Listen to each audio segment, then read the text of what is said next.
IAS institute నిర్వహిస్తున్న all India scholarship exam pass అవ్వండి. 2 years ఫీజులో 50% మాత్రమే పే చేయండి. ఈ రకంగా ఇంకా చాలా చాలా ఈయన నిజ స్వరూపాలు చాలా స్వరూపాలు ఉంటాయి. ఈయనకు అపరిచితుడైన అంటే జనరల్గా రాజకీయ నాయకులు అనేవాళ్ళు ఆదర్శంగా ఉండాలి. ప్రజలు నిశితంగా మనను పరిశీలిస్తూ ఉంటారు. ప్రజాస్వామ్యంలో మనం అనుకుంటాం కానీ ప్రజలు చాలా నిశితంగా మనను పరిశీలిస్తుంటారు. రాజకీయ నాయకులు ఒళ్ళు దగ్గర పెట్టుకొని చాలా బాధ్యతగా మాట్లాడాలి, బాధ్యతగా మెదగాలి. ఇవాళ రేవంత్ రెడ్డి స్టైల్ ఎట్లుంటుందంటే నేనంటలే నీ మాట ఆయన అన్న మాటనే అమెరికాలో మాట్లాడి అదొక్క వీడియో చూపిస్తా లాస్ట్గా, మీకు కూడా బోర్ అయిద్దేమో. ఆయన ఏమంటే ఆయన జనరల్గా ప్రజలు పిచ్చోళ్ళు, మనం ఏదైనా మాట్లాడవచ్చు, నాలుకే కదా నరం లేని నాలుక, ఏదన్నా మాట్లాడచ్చు ఎటన్నా తిప్పచ్చు అని రేవంత్ రెడ్డి గారు త్రికరణ శుద్ధిగా నమ్మి ఆయన ఆచరిస్తుండు అని అనిపిస్తూ ఉంటుంది. ఆయన ఒకసారి అమెరికాలో మాట్లాడండి, అదొక్క వీడియో చూసిన తర్వాత నేను ముగిస్తాను, ఒక్కొక్క 2 మాటలు చెప్పి ముగిస్తాను. అది కూడా ఒకసారి.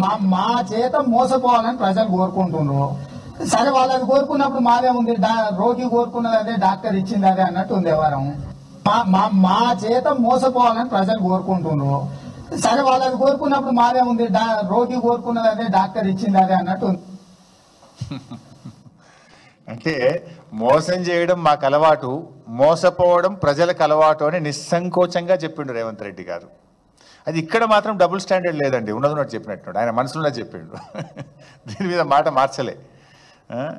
ఈ రకంగా అంటే ముఖ్యంగా నా ప్రయత్నం వల్ల కూడా రేవంత్ రెడ్డి నిజస్వరూపాన్ని ప్రజలకు చూపించాలన్నదే నా ప్రయత్నం, మీ ద్వారా ఈ రాష్ట్ర ప్రజలకు చూపించాలన్నదే నా ప్రయత్నం. చైతన్యవంతులైనటువంటి ప్రజలు ఇకనైనా ఇలాంటి 2 నాల్కల ధోరణి కలిగిన నాయకులను నమ్మి మోసపోవద్దని, మోసపోతే ఎలా గోసపడుతున్నామో మనం చూస్తున్నాం. ఏం కోల్పోయారు అని ఈయన మాట్లాడుతున్నాడు. రైతు బంధు కోల్పోలేదా, కేసీఆర్ కిట్టు కోల్పోలేదా, బతుకమ్మ చీరలు కోల్పోలేదా, ప్రజాస్వామ్యం కోల్పోలేదా, ఎన్నని చెప్పమంటావు? చెప్తాను. అది 7వ తారీఖు నాడు ఇంకా చాలా డీటెయిల్గా ఇంకా చాలా వివరంగా నీ ఏడాది పాలన గురించి చాలా వివరాలు ఉన్నాయి, అవి కూడా చెప్తాం. తెలంగాణ ప్రజలకు ఈ ఏడాది కాలంలో అనుభవంలోకి వచ్చిందల్లా కూడా మోసం, దగ, నీ 2 నాల్కల ధోరణి. ఇలా పిల్లలు కూడా చూస్తే ఎక్కడ టీవీ చూస్తే పిల్లలు చెడిపోతారు అని ఛానల్ మారుస్తున్నారు తల్లిదండ్రులు. రేవంత్ రెడ్డి స్క్రీన్ మీద కనడంగానే ఛానళ్ళు మార్చే పరిస్థితి వచ్చింది. నీ భాష కానీ, నీ వ్యవహార శైలి, నువ్వు మాట్లాడుతున్న తీరు, ఇవాళ కుటుంబాలు భయపడుతున్నాయి. మా పిల్లల మీద ఈ ప్రభావం ఎంత పడుతుందో అని కూడా బాధపడే పరిస్థితి వచ్చింది. అంటే రేవంత్ రెడ్డి గారిని నమ్మితే ఏమైంది అంటే అన్న వస్త్రానికి పోతే ఉన్న వస్త్రం పోయింది అన్నట్టు అయిపోయింది ఈరోజు. సో నేను చూపించింది, నేను చెప్పే ప్రయత్నం అంతా కూడా ఈ ఏడాది పాలనలో ఎడతెగని వంచనకు నిలువెత్తు నిదర్శనాలు ఇవన్నీ.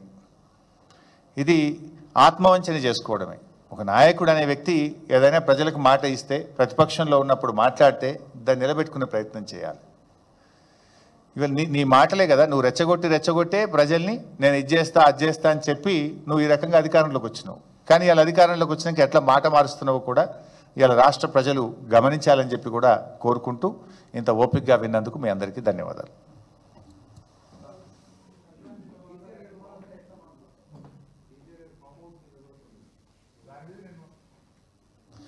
ఓపెన్ ఛాలెంజ్ చేసినా కదా నేను మొన్ననే, ఐఎమ్ రెడీ అని చెప్పిన దాని మీద ఎవరు రిప్లై ఇవ్వాలి కదా. ఆయన మాట్లాడిన గంట సేపట్లో నేను దాని మీద మా పార్టీ తరఫున కామెంట్ చెప్పాను. రైతు భరోసా ఏమంటారే, రైతు భరోసా 2 పంటలకు ఇవ్వాలి, వానకాలం, యాసంగి. వానకాలానికి రైతు భరోసాని ఎగ్గొట్టింది రేవంత్ రెడ్డి.